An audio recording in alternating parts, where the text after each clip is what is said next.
I will tell you, Director Deutsch, as a former Los Angeles police narcotics detective, that the agency has dealt drugs throughout this country for a long time. A friend said Hendrix had taken sleeping pills last night. Hendrix was only 24 years old, but he'd already made 3 records that sold over 1 million copies each, and his harsh voice and throbbing electric guitar were major attractions around the world and at the top rock festivals here, including the big one last year at Woodstock, New York. We didn't land on Plymouth Rock. The rock was landed on us. Good evening. Dr. Martin Luther King, the apostle of nonviolence in the civil rights movement, has been shot to death in Memphis, Tennessee. Police have issued an all-points bulletin for a well-dressed young white man seen running from the scene. Officers also reportedly chased and fired on a radio-equipped car containing 2 white men. If you have information about CIA illegal activity in drugs, you should immediately bring that information to wherever you want, but let me suggest 3 places. The Los Angeles Police Department. An unspeakable tragedy confirmed to us by ABC News in New York City. John Lennon, outside of his apartment building on the west side of New York City, the most famous perhaps of all of the Beatles, shot twice in the back, rushed to Roosevelt Hospital, dead on arrival. This is drugs. This is your brain on drugs. Kurt Cobain, the leader of one of rock's most gifted and promising bands, Nirvana, is dead, and this is the story as we know it so far. Cobain's body was found in a house in Seattle on Friday morning. He was dead of an apparently self-inflicted shotgun blast to the head. Police found what is said to be a suicide note at the scene, but have not yet divulged its contents. Cobain, who was 27, had reportedly been missing for about 6 days, according to his mother. The Los Angeles Times reported on Wednesday that Nirvana was breaking up and that Cobain was planning to undergo drug rehabilitation. Rap star Tupac Shakur died last night after a brief life in a rough business. He was 25. I think the federal war on drugs is a total failure. I welcome this kind of examination. We came. And for the international order that we have worked for generations to build. A new world order. New world order. We saw. If suddenly there was a threat to this world from some other species, from another planet, outside in the universe. Always talk to you like they're the law. And then we're going to Washington, D.C. to take back the White House! He died. He died. But that's a wicked woman.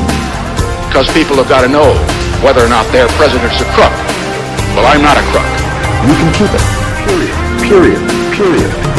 They are the focus of evil in the modern world. It's a catastrophe. Deep in my heart, I do believe we shall overcome. This is the Midnight Rider News Podcast.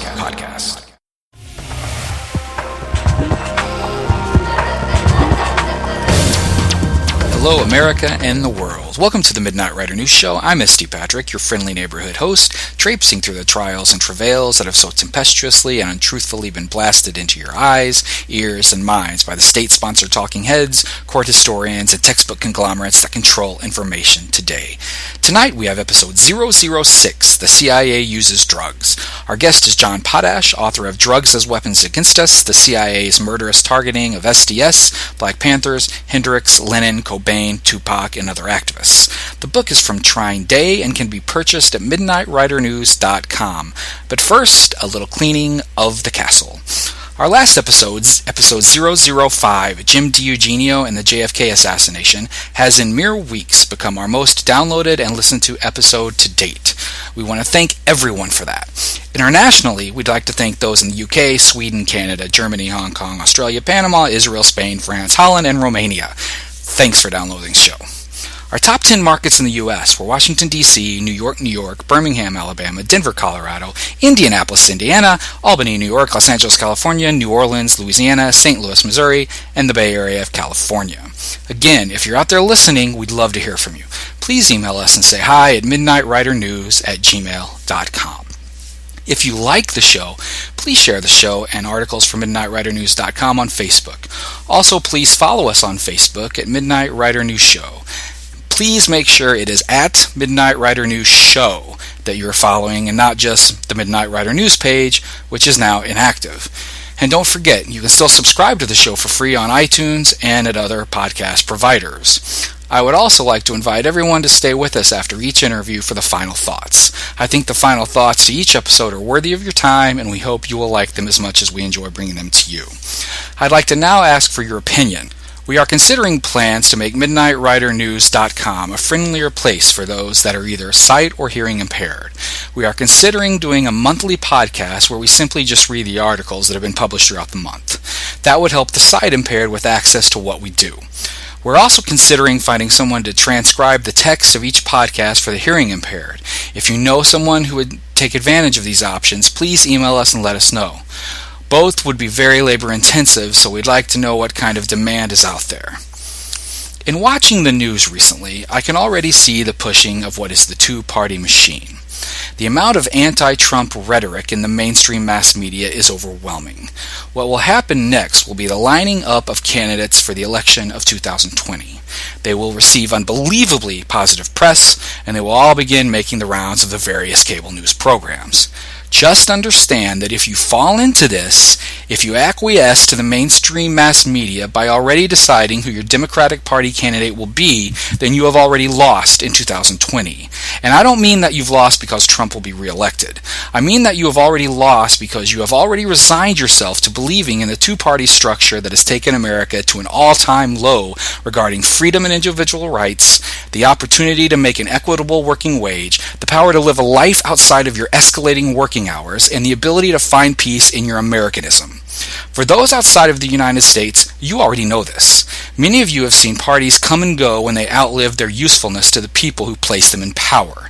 In America, we've been coerced into hanging on to the same two-party system that hasn't been a valid, viable, working solution for the average American for generations. Before you hastily choose your candidate in 2020 because the anyone but Trump Orwellian pundits have pushed you to choose, know that you can go another way.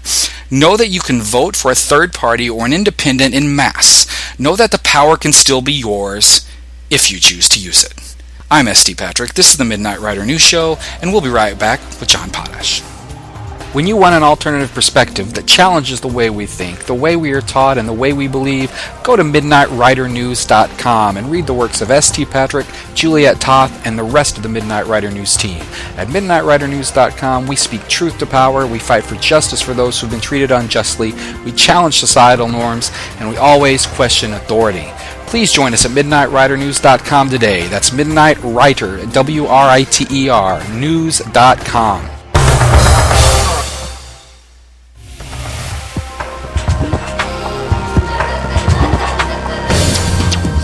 John Potash did his graduate studies at Columbia University, where he received a master's degree in social welfare and was mentored by Richard Cloward, one of America's top sociologists. He was the founding publisher of an award-winning national graduate school newspaper, Social Justice Action Quarterly. Potash published his first book, The FBI War on Tupac Shakur and Black Leaders, in 2007, to which Mumaya Abu-Jamal contributed to the foreword. Potash has been featured on C-SPAN's American History TV and has been interviewed on radio stations around the world. His work has also been published in the Baltimore Chronicle, Covert Action Quarterly, Rock Creek Free Press, The Free Press, and Z Magazine. He's worked counseling people with mental health issues and addictions for over 25 years. His second book is Drugs as Weapons Against Us, the CIA's murderous targeting of SDS, Black Panthers, Hendrix, Lenin, Cobain, Tupac, and other activists. This one is from our friends at Trine Day. That said, I'd like to welcome author John Potash to the show tonight. John, how are you doing this evening? Good, ST. Thanks for having me on.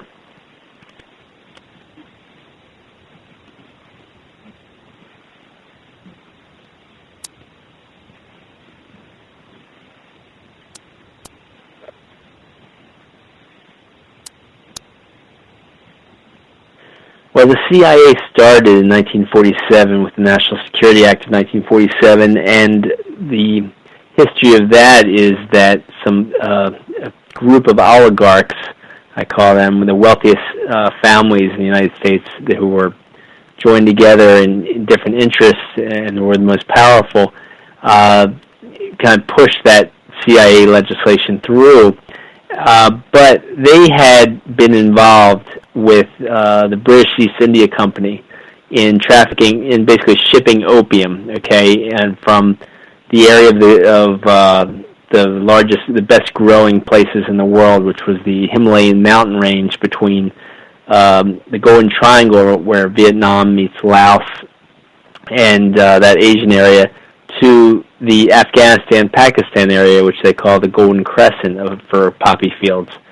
And so these families, the British families and the American families that joined them, made vast amounts of money in the 1700s, and these American families, gained incredible wealth and power, and started a lot of the Ivy League schools, actually, with a lot of their wealth and power. And now, when you got up to the mid-1800s, China rebelled against all the opium that was coming, being forced into their population and narcotizing, basically, their population. And they tried to outlaw opium being imported into their country. And so the British fought back with opium wars, and they won. They fought 2 opium wars against China, and won both of them, and won the right to push opium on the masses of Chinese, and basically narcotize the population, developing what was known as the largest opium addict population in history before, the Chinese Revolution of about 1951. But so that's how it was used then. But these same families that were trading and involved in the opium shipping with the British, as I said, besides starting a lot of the Ivy League schools, they then developed all sorts of power in the United States in government and other areas of industry, and they diversified. But they never stopped trafficking drugs, as far as I can tell with my research and history. And so that kept going on up until the early 1900s. In the early 1900s, I talk about in my book the fact that they started something called the eugenics movement, which was the most racist or bigoted, I should say, genocidal movement we've ever seen in this country. And, it is actually said to have started, pushed for the Nazis in Germany and all that.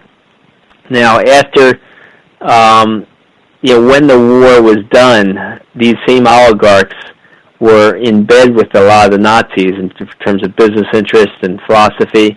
And they, when they formed the CIA, in 1947, the CIA and these oligarchs actually saved thousands and thousands of these Nazis. And this is according to a Justice Department lawyer who worked under President Carter, a guy named John Loftus, who was told by Carter to investigate a lot of these files on these harbored Nazis.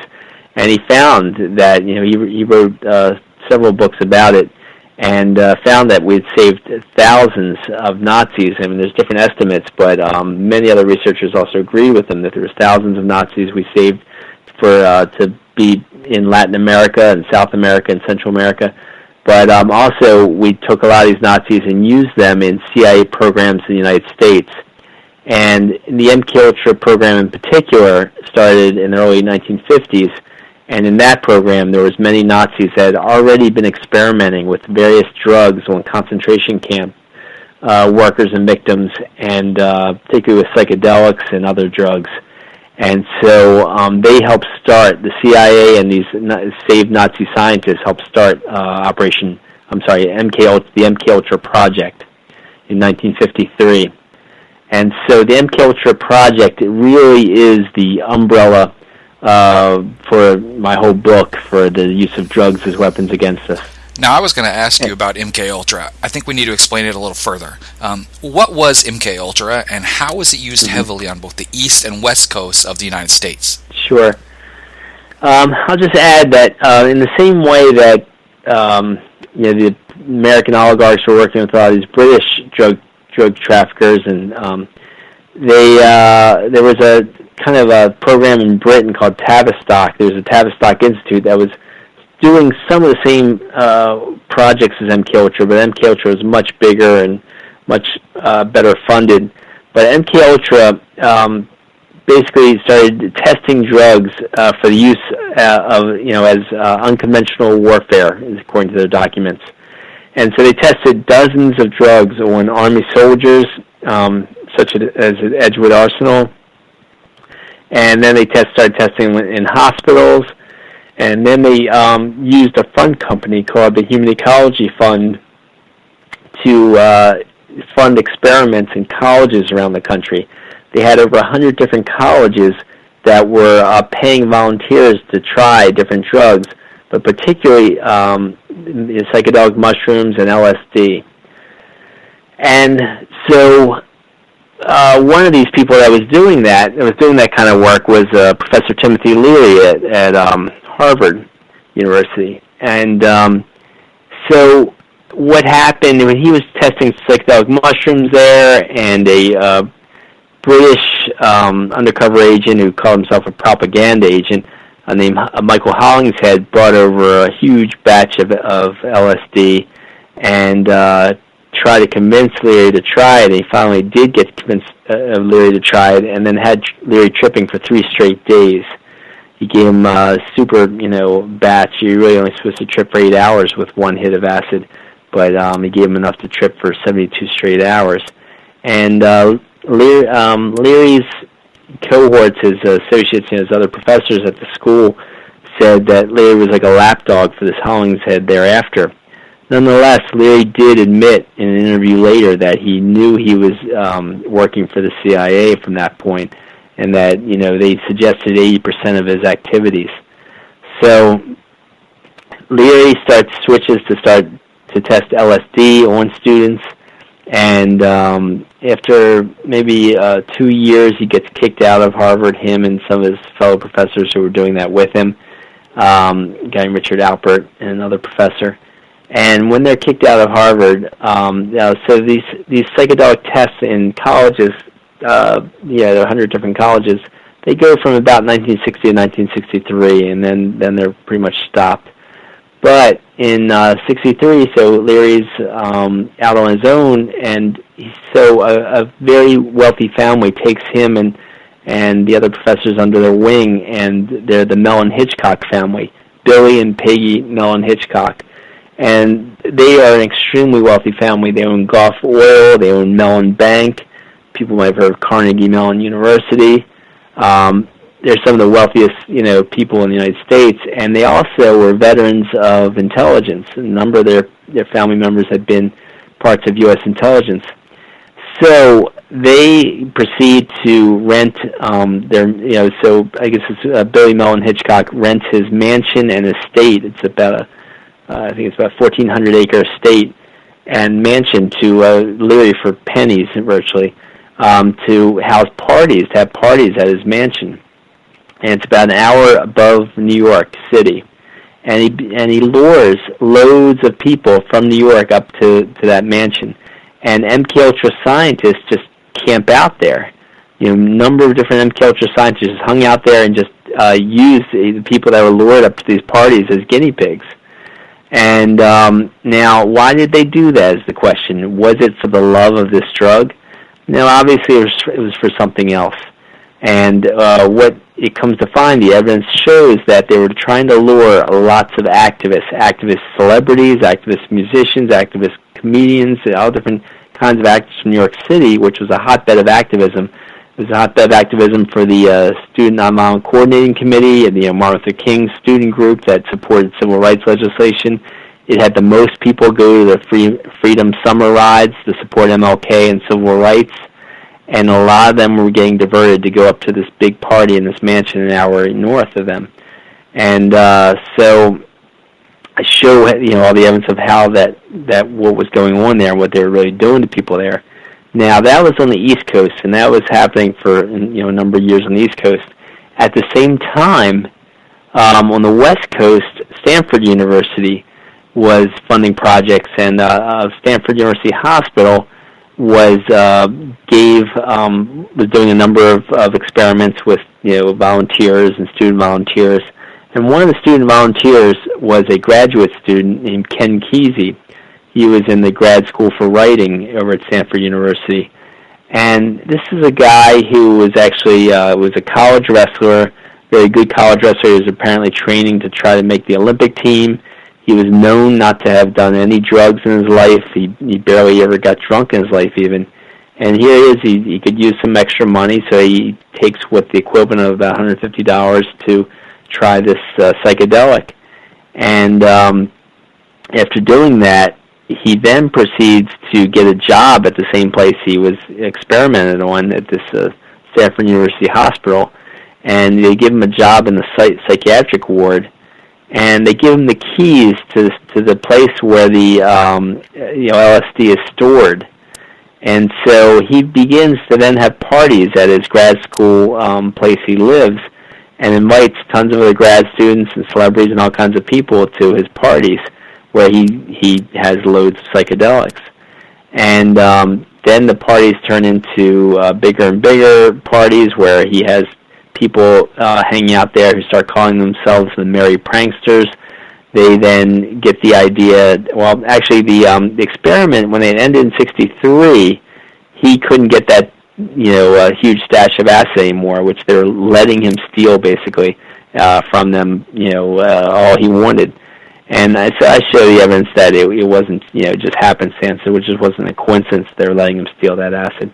Because the same thing, they were having parties, similar parties, besides just in the mansion of Leary, that Leary was hanging out in. They were having parties in other places there.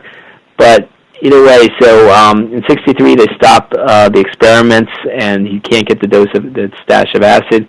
And all of a sudden a guy comes into his life named Augustus Owsley Stanley III. And he is apparently, he says he's a chemist, and he's making loads of acid himself. And he's got a romantic partner named Mary Cargill. Now, Augustus Owsley Stanley III was not just some random guy making acid, some hippie making acid.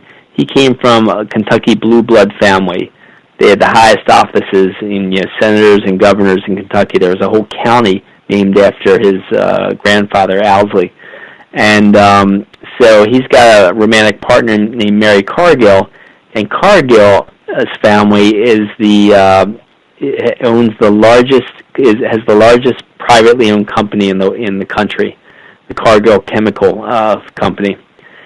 So they proceed to become huge acid dealers and traffickers, and they end up joining up with the Mellon Hitchcock family in Leary in a group called the Brotherhood of Eternal Love, where Owsley becomes supposedly the largest acid trafficker in the country by 1967.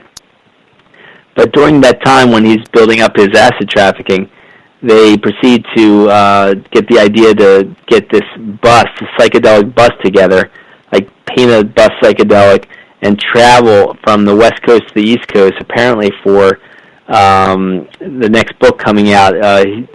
So Kesey comes out with a book, One Flew Over the Cuckoo's Nest. It becomes famous, and then he gets a contract for another book, and they proceed to travel from the West Coast to the East Coast, and during that travel, they proceed to stop in all kinds of civil rights hotbeds and black areas in the South. And they're part of their group is a number of ex-military, supposedly ex-military. And I showed the evidence that they weren't ex-military, that they were probably still doing the military's bidding, and this was all part of MKUltra. Because when they come back from that trip and they proceed to promote acid in all these areas where civil rights are active in the South, and then they promoted acid in Harlem just after one of the largest riots of the early 1960s in Harlem. And so when they come back from that trip, they then proceed to have what they call acid tests. And acid tests were the Grateful Dead playing music as a band, and them having vats, like huge vats full of Kool-Aid that is spiked with LSD. And so some people knew that they were spiked with LSD, and other people didn't. But they'd be dancing and getting sweaty and wanting to drink something, and then they'd be involuntarily dosed with LSD. And this was a common practice of the MKUltra, to involuntarily dose tons of people. It's in the MKUltra CIA documents that that released. There was a lot of operations such as this before this all started happening. And so the highest level CIA MKUltra psychologist, a guy named John Gittinger, actually admitted in a legal deposition that he was at several of these acid tests with fellow MKUltra scientists. And so that just shows he wasn't just going out and having fun. This was part of the MKUltra operations. Now, you mentioned that a lot of this occurred during the JFK administration. Right. How did the JFK administration deal with MKUltra and CIA drug trafficking in general? Yeah, so JFK actually fired the first CIA director when he came into office, but they kept holding a lot of the CIA operations behind his back. And then when JFK's new people found out that they were holding these operations behind his back, they continued to say, they came down on it heavy and said, you've got to stop these, and they tried to stop MKUltra completely. And and then he was assassinated. And so I argue that was part of the reason he was assassinated, because he was coming down so hard and trying to stop MKUltra. But another aspect of why he was assassinated was the fact, I argue, I show the evidence of, is that he was pulling out of the Vietnam buildup. We got plenty of evidence of that. And why was that so important? Why was that? Well, one thing was, of course, because the defense contractors were going to make so much money off the Vietnam War. But why Vietnam? Why that little area of the world? And I argue that's because it's the golden triangle for poppy fields, for growing the poppies that create opium and heroin. And that is an incredible cash crop for these people. But also, not just an incredible cash crop, but it also can narcotize populations. It can, what former U.S. Attorney General Clark said to me was that the government uses drugs to sedate and divide the masses. Okay, and so that's why they covet the opium fields, the poppy fields to produce opium so much. That's why they coveted the Golden Triangle area, and that's also why they coveted the Afghanistan-Pakistan area so much, the Golden Crescent of poppy fields. And that's why those are the two longest wars in U.S. history. And so I just argue in my book that two key reasons, and I'm sure there was other reasons, but two key reasons that JFK was assassinated was to stop him from stopping the Vietnam War buildup, and secondly was because of his stopping the MKUltra operations. So that was happening at that time. But the MKUltra operations just started getting bigger and bigger as the 60s went on. Now, there's long been some fascinating work by David Talbot and Peter Janney on JFK's relationship with a woman named Mary Meyer. There's also been significant rumors of LSD use in the White House as part of that relationship. In the now famous E. Howard Hunt tape, Hunt does finger Mary Meyer's husband, Cord Meyer, as part of the assassination hierarchy. Did your research lead you to this story? And if so, what did you find out? Yeah, well, I actually purposely avoided that story for this reason. I couldn't quite, I didn't write about it, so I don't want to say too much about it because it appeared to be a little bit too much of a tangent. But I do think what I lean towards is the fact that despite her getting divorced from her husband Cord Meyer, or separated or whatever happened with them, and her having an affair with JFK, my guess is, from the little bit I did read about it, is that she was, tasked by the CIA with trying to dose JFK, try to get him tripping and try to manipulate him and try to control him, like they were doing with so many other leaders. I mean, they had a hit list of people to dose with LSD. Fidel Castro, Che Guevara, Kwame Nkrumah, African leader, socialist leader, bunch of socialist leaders they had on a hit list to dose with LSD, and this came out in the ABC report on it all. When they looked at the CIA documents on it all. But so I just would argue that JFK was just one more evolving leftist leader to try to dose with LSD to manipulate him easier. And but I think that they just couldn't control him. He might have tripped once or twice, but they just couldn't control him. He was trying to stop the Vietnam War, and he was, according to Douglas, the great author of against JFK and the Unspeakable, I think his book's called. He says that he had a back channel kind of correspondence with Khrushchev to create peace between the Russia and Soviet Union and us. So. And this is author John Potash. I'm S.T. Patrick. This is the Midnight Rider News Show, and we'll be right back. In episode 001 of the Midnight Rider News Show, Juliet Toth discussed Lee Harvey Oswald's controversial time spent in New Orleans, and author-researcher Gary Fannin discussed the innocence of Oswald and went so far as to name the Grassy Knoll shooter. Download episode 001 of the Midnight Rider News Show today. Hi, this is Gary Fannin, JFK historian and author of The Innocence of Oswald. When you want the truth, don't tune into the mainstream media. Listen to my friend S.T. Patrick on the Midnight Rider News podcast.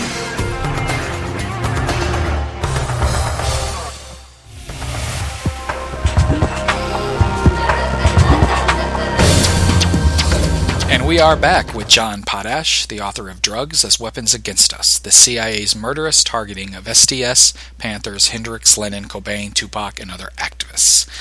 John, there are many researchers who believe that Sirhan Sirhan, the supposed assassin of Robert F. Kennedy, was himself a victim of the MKUltra program. Was the CIA linked to the assassination of RFK? Oh, yes. I mean, in the movie Evidence of Revision, it's a series of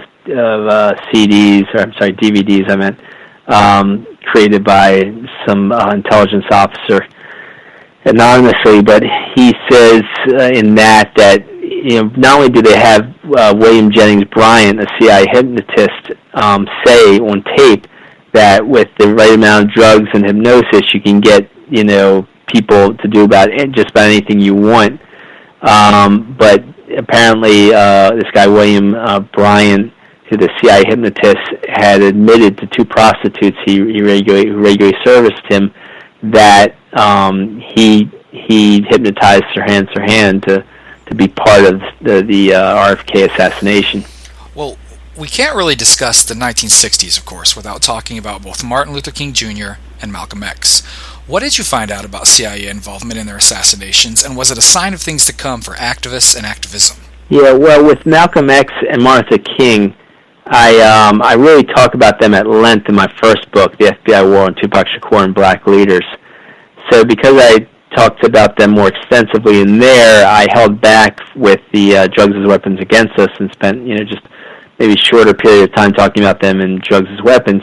But I do show the evidence that the fact that Malcolm X was really the first black leader to oppose the Vietnam War, large black leader, very popular black leader to oppose the Vietnam War, and that was the early, I guess it was 62 or 63, and the first signs of build-up in Vietnam, or maybe it was 64, 65, whatever it was. But he was, very vocal about it very early on. MLK became very vocal about it only a year before his death. He officially made the speech at Riverside Church where he says that we should not be in Vietnam, we should not be supporting the Vietnam War, we have to oppose the Vietnam War, and for all these different reasons. And exactly on the exact 1 year anniversary of that speech, he was assassinated. And one of the top biographers or historians on MLK's assassination, his friend and attorney William Pepper, says, after researching it for 20 to 25 years, he says that is no coincidence, and it's likely the main top reason for his assassination. And so those two black leaders opposing the Vietnam War for the poppy fields, I think were killed for that reason. John, I had someone ask me this week, if the CIA really wanted more people and activists on drugs to divert their attention from important causes, why wouldn't they openly support legalization? Yeah, I think part of the reason is that they know that with the illegal aspect of drugs, when you make it illegal, you can create the networks of gangs and groups fighting over the drug turf, killing each other to get more money and all that, and that's part of the reason. Because when Ramsey Clark said sedate and divide the masses, that's the divide part. divide blacks instead of having them united to against racism and for civil rights and for more democracy and against the war. You got them divided over money, over gaining more drug dealing turf and all that. Now, John, Paul, George, and Ringo, also known as the Beatles, were the most popular band in the world for a time. The CIA had to feel threatened by the amount of influence they had on young minds, right? Did they not? Yeah, that's my feeling. That's part of it. I think that's definitely part of it. And they were, I think John Lennon said, we were against the war from the very start. We were against the Vietnam War, and we were, we wanted peace. We were, and John Lennon was very class conscious. He made a lot of class conscious statements in the early 60s onward. And so I think they manipulated him to get him. Now, the first time he used LSD was George Harrison's dentist inviting George Harrison and John Lennon and their partners over for dinner and dosing their coffee with LSD. And John Lennon was furious, and George Harrison didn't even know what LSD was. He never heard of it before, he said. And so, this was 1965 when that happened. And that same year, Robert Lashbrook, the assistant director of MKULTRA, according to Ernest Hemingway's longtime editor, A.E. Hotchner says in his book Blown Away about the Rolling Stones, he says, in 65, Lashbrook brings over loads of LSD, loads of agents, and loads of money, and instructs his agents to put LSD in as many musicians' hands as possible. And another CIA agent over there, talks about this too, about how this all happened. And so, then John Lennon and George Harrison get their first hit of acid, and a few years later, Mick Jagger is convinced to do acid for the first time. And who convinces him to do acid for the first time? A guy named Schneiderman, who was an undercover FBI agent, according to the Daily Mail, London's daily newspaper. And they also said he was working for MI5 at that time. He was called the Acid King. And so police then come in and raid a party where Jagger is convinced to use acid for the first time. And they put Jagger and another Rolling Stone under their legal authority thumb, and with the arrest. But they also popularized acid to say, oh look, they were all tripping, and so they would try to make acid more popular through them. And so that's what I show as the pattern. They manipulate these musicians to try drugs, and then they try to popularize them using drugs, and then when these musicians start sobering up and getting more into activism, they do them in, they kill them. Now, this was a period in rock where drugs, and especially LSD, seemed to be synonymous with the music itself. What impact did the CIA have directly on artists like the Rolling Stones, Janis Joplin, and Jimi Hendrix? Well, Joplin, when she just had a great voice from early on, and she was recognized as a rising star ever since she went from Texas to San Francisco. And people loved her in San Francisco immediately. She won contests and things, and so a guy enters her life and romances her, and asks her to marry him, and she later finds out that this guy has a whole nother wife and kids somewhere else. And this guy had actually told a friend of hers that he actually worked for the FBI. And this guy, and when you look at the evidence, this guy looks like high-level U.S. intelligence from all kinds of other things he was doing, all of his other activities. And biographies of Janis Joplin said that this guy got her hooked on speed for the first time, and got her using speed habitually. And so the evidence suggests that people like him got her hooked on drugs. And there was a point, though, when she started sobering up in 1969, or 1970 or so, and when she was trying to sober up, she was in and out of detox and relapsing. But at one point, she decided she was going to do what was unprecedented anti-war concerts in Philadelphia, New York, Met Stadium, and Philadelphia Stadium. I think, or maybe it was Shea Stadium in New York. I'm sorry. Yeah, Met Shea Stadium and Philadelphia's largest stadium. And this was going to raise huge amounts of money for the anti-war movement. And just as she announced it on the Dick Cavett show that she was doing these concerts, And just before these concerts happen, she relapses but gets a dose of heroin that is, incredibly pure. And the CIA calls that a hot shot because heroin's usually about 10% pure. But if you make it 50 to 80% pure, you kill the person who's using it. And that's what happened to her. And her sister Laura Joplin said that there was a lot of rumors that the CIA had actually set that up for her to die, but she just couldn't find, the truth of it all. But I showed the evidence that this was just a pattern of the way they were dealing with any musicians who got political and also tried to sober up. So the same thing happened with Brian Jones, of the founder of the Rolling Stones, where in 1969, the rest of the Rolling Stones were supposed to go on their U.S. tour, but British wouldn't allow him Brian Jones a visa. And Brian Jones was really, him and Mick Jagger were the most vocal against the Vietnam War. And so Brian Jones had to split with the Rolling Stones because they wouldn't allow him out of Britain. And so while he was split with them, he asked Jimi Hendrix and John Lennon if they wanted to join, form a supergroup with him. And they tentatively had said that they were very interested in doing that. And within a very short period of time, and Jones had already sobered up at that point. He just drank occasionally, didn't do much else. And he was drowned. He basically drowned in his own swimming pool. And eyewitnesses said that they saw him drowned in his swimming pool. And so, again, when they sober up and get more into activism, this is what happens. So then you get into Jimi Hendrix, and Jimi Hendrix had a similar pattern where he was, the rumors all had him as drug crazed, but what happened with him is he couldn't make it as a black musician in the United States, even though he was a musical genius. He couldn't get big in the United States because of all the racism, but when he goes to England, he gets huge immediately because he's recognized as a guitar genius. And but he can't handle all the instant fame, but into his life to help him handle the fame and handle all the booking of tours and all that was a guy named Mike Jeffrey. Mike Jeffrey had worked for British intelligence in the past, and that's well known. But all the evidence points to the fact that he continued working for British intelligence undercover for MI6, and that he was inserted into Jimi Hendrix's life to control his career and to control him. And Jimi Hendrix's wife, Monica Danneman, his fiancée, Monica Danneman, wrote a book later about how Jimmy said that he thinks that Mike Jeffrey placed a huge amount of acid in his drink when he was trying to do an anti-war benefit, and it messed up his guitar playing and made him cut it short.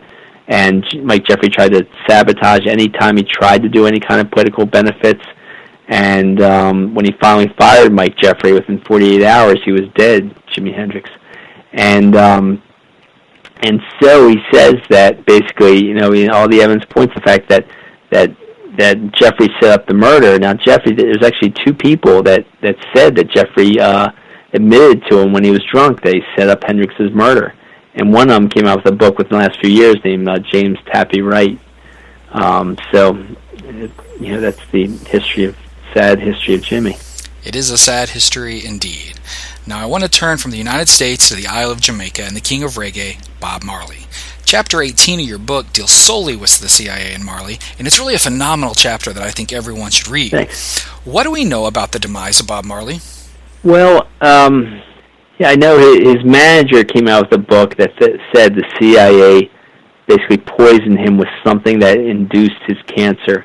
And we know the MKULTRA documents show that they were getting closer and closer to developing the chemicals that would cause fast-acting cancer in people. And so what happened with him was he was friends with Michael Manley, the socialist prime minister of Jamaica. They lived they were neighbors. Michael Manley would have him over a lot. And when it was coming up to the 1976 elections, the CIA was backing a right-wing opponent of Michael Manley. And they were very worried about Bob Marley holding a concert that would be seen as an endorsement right before the election. That would be seen as an endorsement of Michael Manley. So gunmen came in and shot up Bob Marley's house. They shot Bob Marley, shot his wife, they shot his manager. And some Rastafarians ended up catching some of these gunmen, and one or two of the gunmen admitted that they were paid by the CIA to kill Bob Marley. And so Michael Manley put Bob Marley in an encampment surrounded by guards before the concert and the election. But a film crew was supposed to film the concert, and a guy named Lilu Lee, who was a former Black Panther, was part of that film crew. And he said that they had another cameraman, become part of the film crew, who they didn't know so well.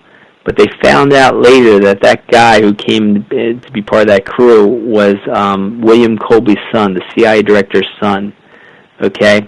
And that guy, proceeded to give a gift to Bob Marley, a gift of boots, of shoes. And it's just known in Rasta culture that if you get a gift, you're supposed to try it on immediately. And so he tries on the boots and was stabbed by a sharp object, like a needle inside the boot. No one thought anything of it. They thought it was just like a defect in the boot, and he just took his boots off. But then a few months later, Bob Marley was playing soccer and crushed the toe that was stabbed by the needle. And they found that he had cancer in it, malignant cancer in that toe.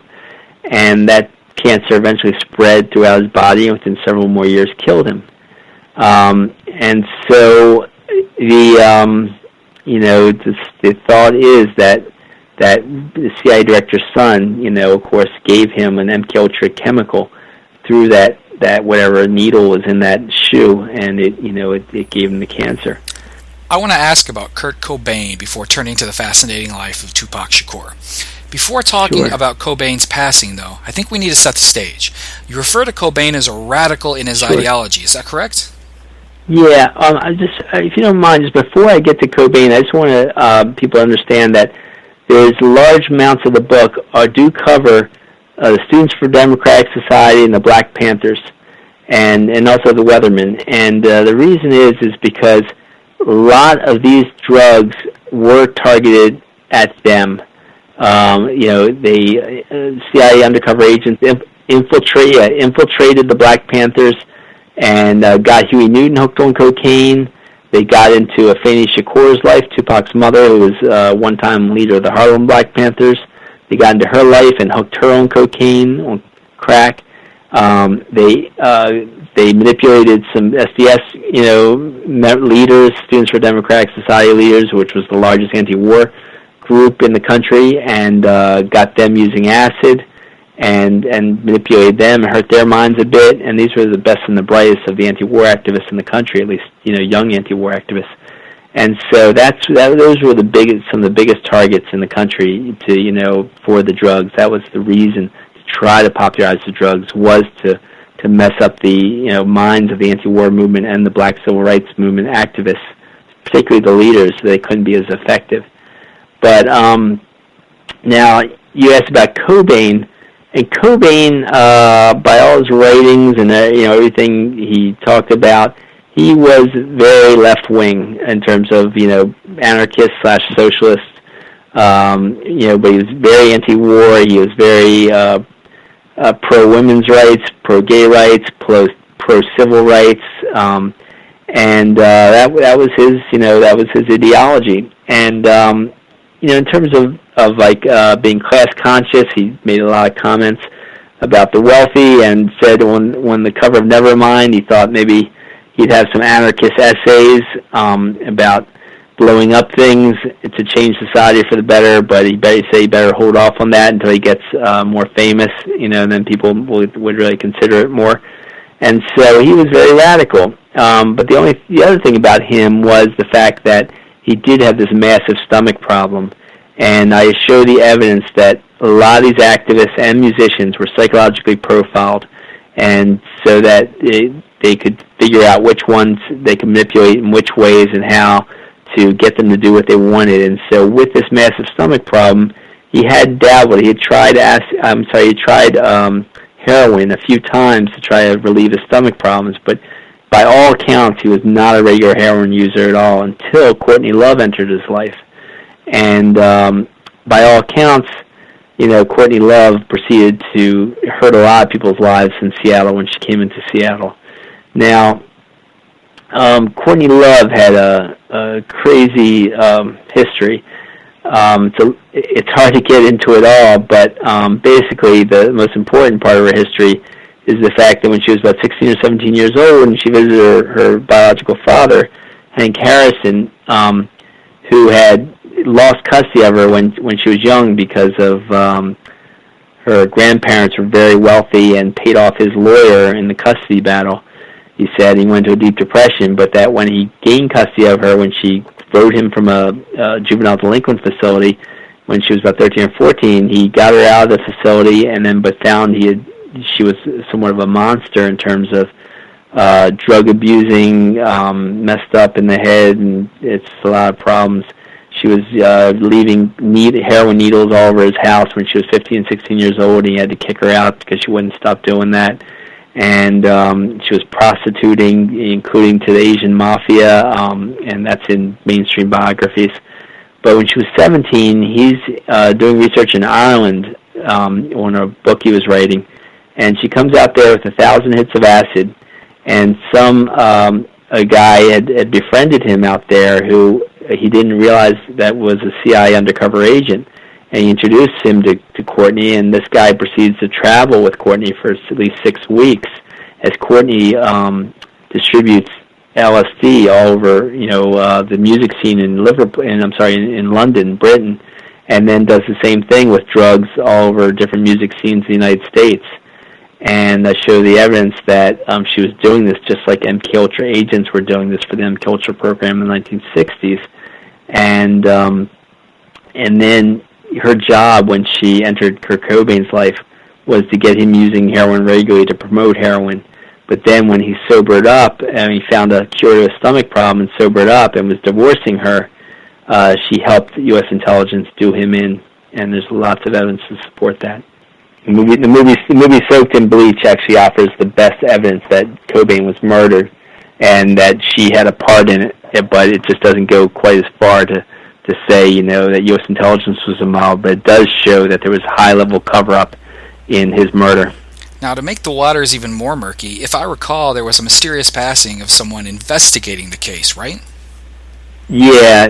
One of the police officers that befriended Kurt Cobain, apparently police had told writers Wallace and Halpern, who won awards for their writing before, and wrote 2 books about the fact that Kurt Cobain was murdered. They said that a police detective told them that their superior said Cobain's case was not to be investigated as anything but a suicide. Anything else would just be for show.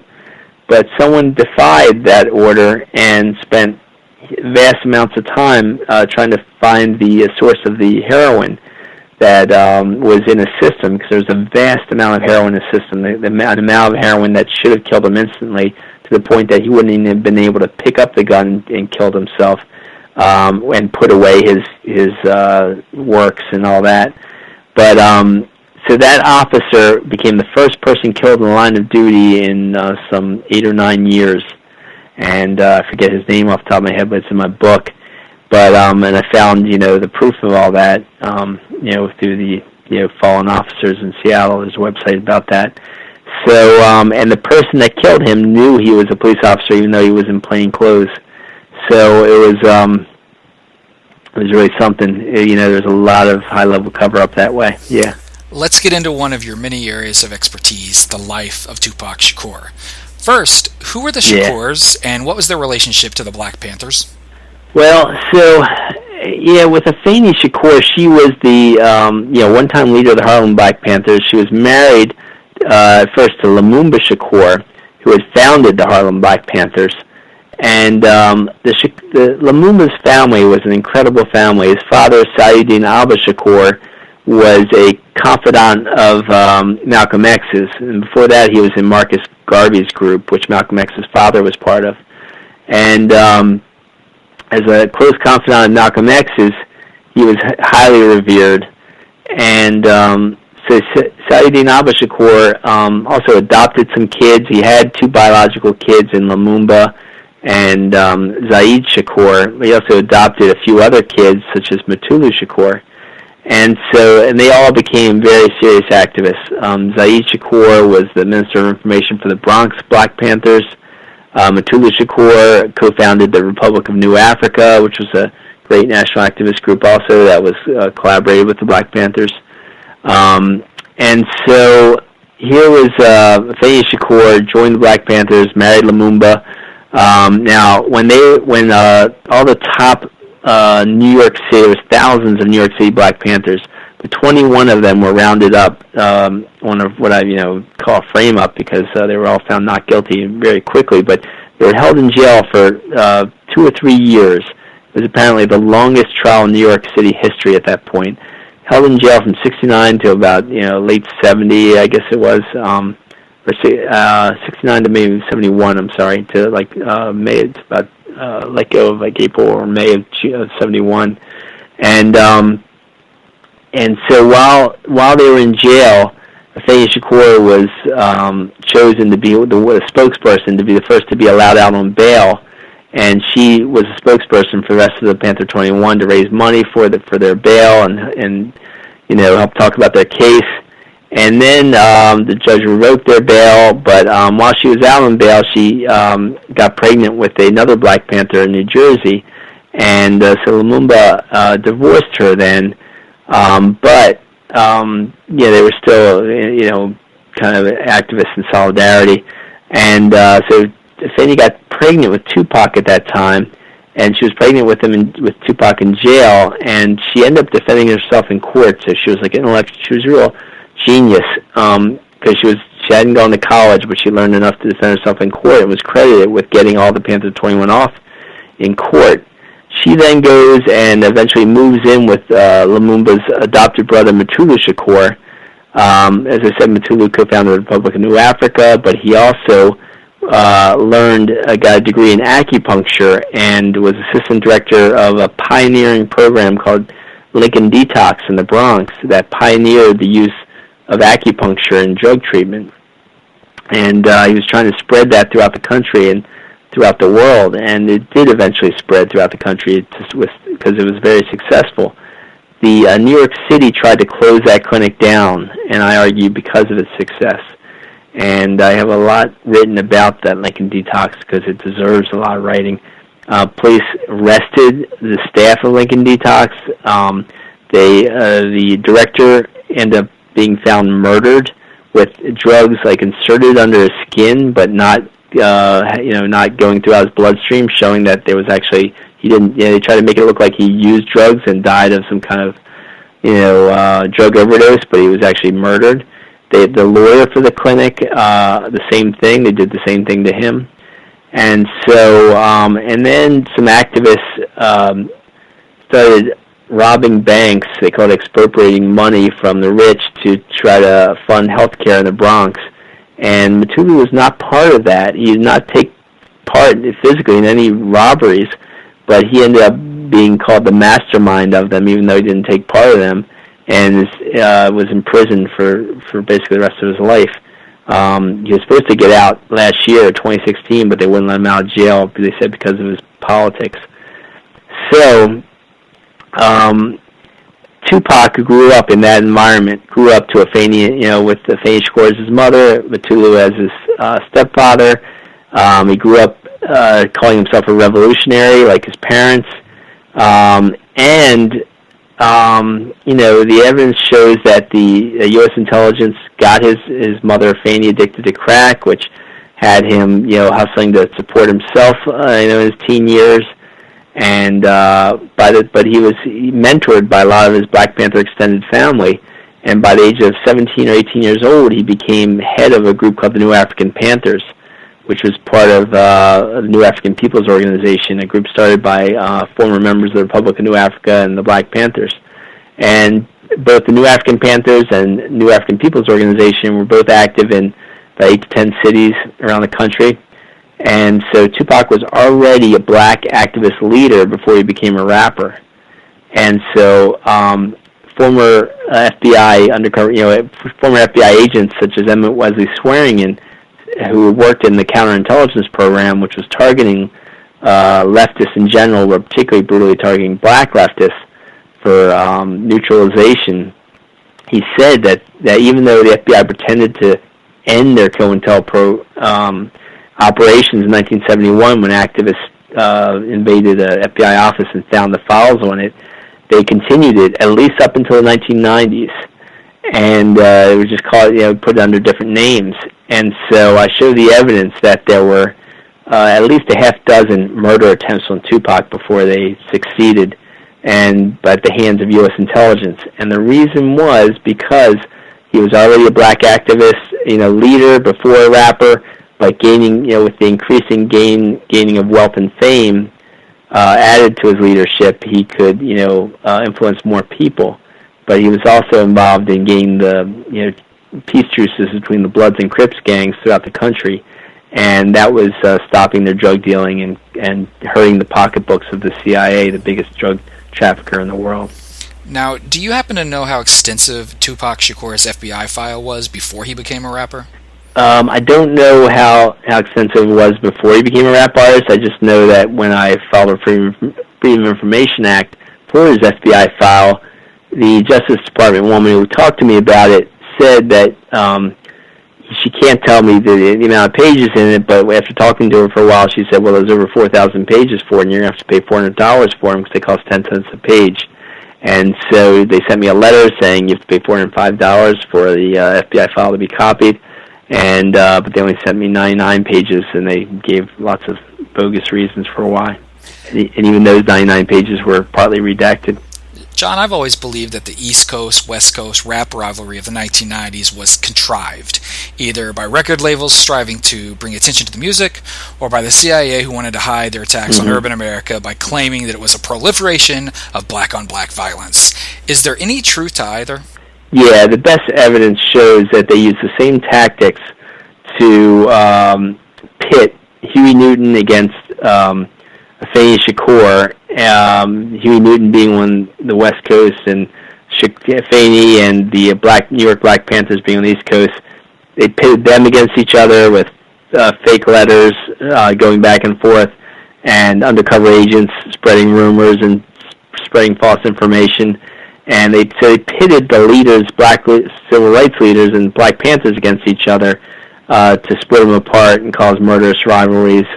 When actually any murders seem to be at the hands of U.S. intelligence, though, basically to cover up U.S. intelligence murders of Black Panthers. And the same tactics appear to be used against Tupac. He got anonymous letters when he was in prison saying, everyone knows who set you up. And for that shooting in New York, it was Biggie, and Puffy. It wasn't, and so there's also people in prison, everyone's saying, oh, of course Biggie set up your shooting in New York. And so I showed that those tactics and other tactics that were used against the Black Panthers to split different Black Panther leaders were used in that Biggie versus Tupac kind of split up. So, yes, I think that was all U.S. intelligence manufactured. Take us to the end of Tupac's life. Who surrounded him at that point in his life? What was his state of mind? What were his future plans? And John, what happened that night in Las Vegas? Yeah, well, after a number of murder attempts on Tupac, and I show the evidence at the hands of U.S. intelligence, whether it be police officers or other people that were watched by police as they tried to kill him,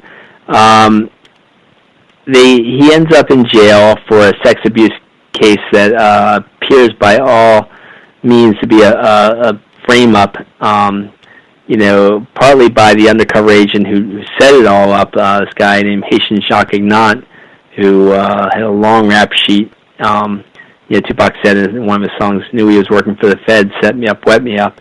And because his lawyer got a long rap sheet on him that, of all cases, major cases up down the East Coast dismissed, which he said was a sure sign of a government intelligence agent. And so he sets that up. He ends up in jail for up to 4 years for touching a woman's butt against her will who he had consensual sex with, who both parties agreed there was consensual sex. and then he touched her butt apparently, and that got him 4 years in jail, in a maximum security prison. And in that maximum security prison, I show how they used all aspects of what they call penal coercion, which Amnesty International calls is the closest thing we have to brainwashing. I think there's actual brainwashing going on too, but either way. So they use all these techniques, penal coercion, to mess up Tupac's mind while he's in jail. And so he's desperate while he's in jail. He's put in solitary confinement for 10.5 months, etc. While he's in jail, he's so desperate to get out that when Death Row Records says they can get him out by putting up just a little bit more money to get the courts to let him out on bail, he signs a 3-CD contract with them, with the guy named Dave Kenner and Suge Knight. Dave Kenner is the real owner of Death Row Records. Gets out of jail, and all the evidence shows that Death Row Records is actually a police intelligence front company.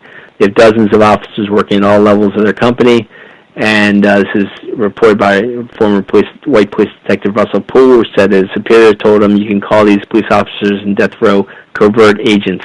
They were trafficking drugs and trafficking guns, and basically doing all kinds of work to do the opposite of what Tupac was doing, which was getting the peace truces between the gangs and converting them to activism. Death Row was hiring Bloods and Crips and trying to get them to fight each other and get them to kill each other, but also using Tupac's murder in order to say the Crips killed Tupac and sent a bunch of guns to the Bloods and started the war up again between the Bloods and Crips in Los Angeles. But activists got the word out that they don't think the Crips killed Tupac, and they end up stopping the war again. So who was responsible for the end of Tupac's life? U.S. intelligence, whether it be the CIA and FBI. Now, a guy getting paid, a police officer who was Tupac's bodyguard, turned on the FBI. He was getting paid by the FBI. He was a police officer moonlighting as Death Row security.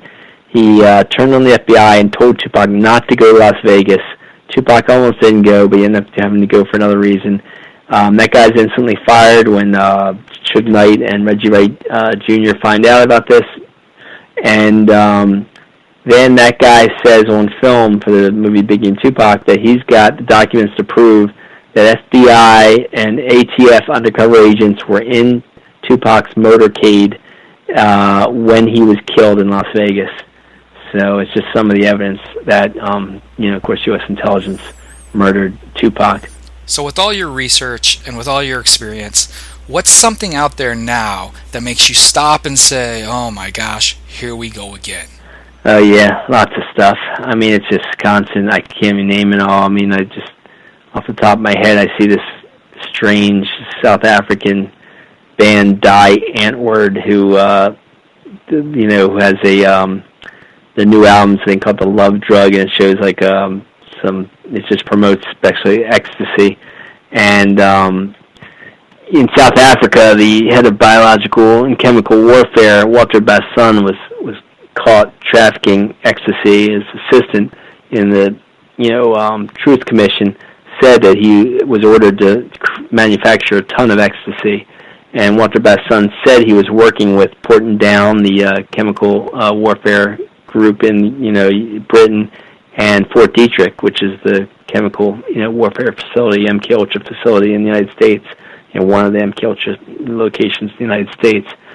So obviously, this was what was going on during apartheid in South Africa. They were pushing ecstasy like crazy on black South Africans before apartheid ended, and after apartheid ended, they used this South African supposed white rap group, Die Antwoord, to promote ecstasy to the masses, and I should show it's just damaging young people's minds. And all the studies show that ecstasy really damages, hurts people's memories after just maybe half dozen hits or so. What is your opinion of the war on drugs? Well, that's a big subject which I don't get into much in my book, except for the fact that obviously I show the war on drugs as a war on us. The use of drugs is a war on us, but that the war on drugs is more to criminalize the masses and imprison so much of the masses, and then get cheap prison labor out of them and all that. And so, sure, do I think weed should be? I think weed shouldn't be a criminal offense. I think it should be a treatment issue. And if weed could, have good uses medically, great. I think it should be used medically. Now, I don't like so many people using weed and just like, just sedating themselves and losing all their ambitions and getting lazier and all, because plenty of young people, teenagers are dropping out of school from smoking weed all the time, and of course it's used to criminalize, so much black and white youth, and they're getting locked up like crazy. And it's hurting their lives, obviously. So it's obviously used to criminalize people. And so if it was legal, not as many youth would be locked up for it. So there's that argument about that, which I lean towards and understand. John, have you seen the History Channel's new series called America's War on Drugs? I heard about it, but my wife kind of cut our cable and switched the way we do things with her watching TV, so I didn't get a chance to see it yet, but I'd like to. I hear it's good. I hear it's well done. Well, the reports I've read are that many in the truth communities really like it, and they say it's really factual. The problem I have is, if it's on the History Channel, I question how factual it is. I'm a bit skeptical about that. If it's airing, what is it also trying to cover up by revealing a few other facts? But it does discuss Arkansas, it does discuss Iran-Contra, so it's probably something that you do want to see.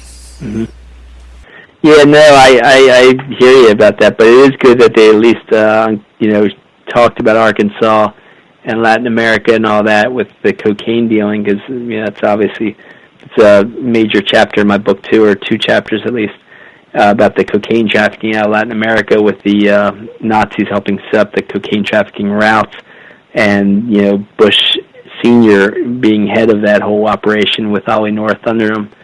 So that's good that they revealed that. But sure, it's probably a limited hangout, and they probably didn't go far enough with it all. And this has been John Potash, author of Drugs as Weapons Against Us. It's available from Trine Day, who we like here at Midnight Rider News, and it can be purchased via a special link on MidnightRiderNews.com. John, thank you so much for being on the show. You're welcome. If you don't mind, I'll just tell my website is drugsasweapons.com if people want to get a signed copy of that book, or the FBI War on Tupac Shakur and Black Leaders, or my DVD, also called the FBI War on Tupac Shakur and Black Leaders. Thanks so much for having me on, ST. And thank you, John. This is ST Patrick. This is the Midnight Rider News Show, and we'll be back with some final thoughts.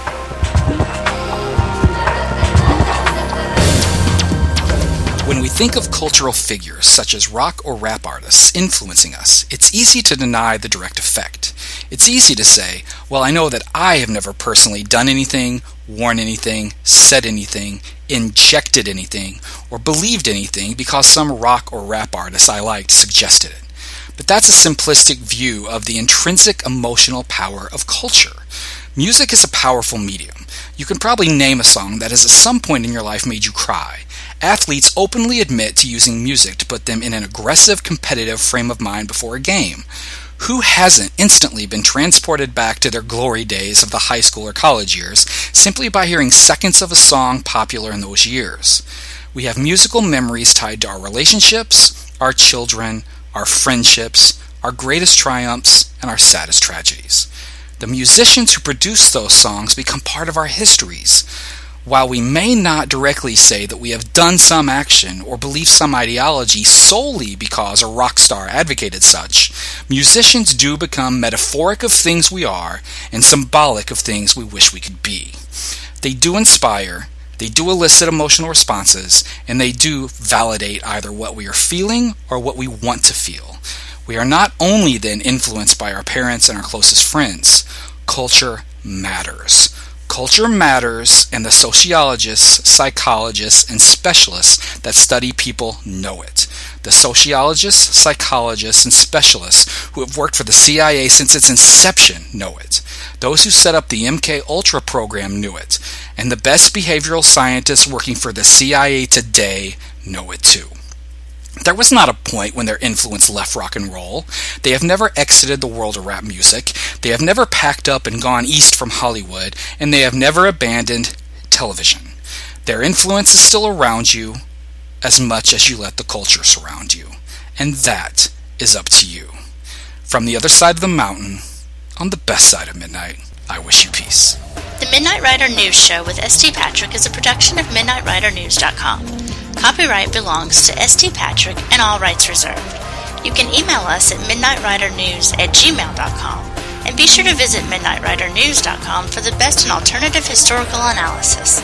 This is Leanne saying thank you for listening, have a great night, and always remember, when life throws you lemons, throw them back and demand chocolate.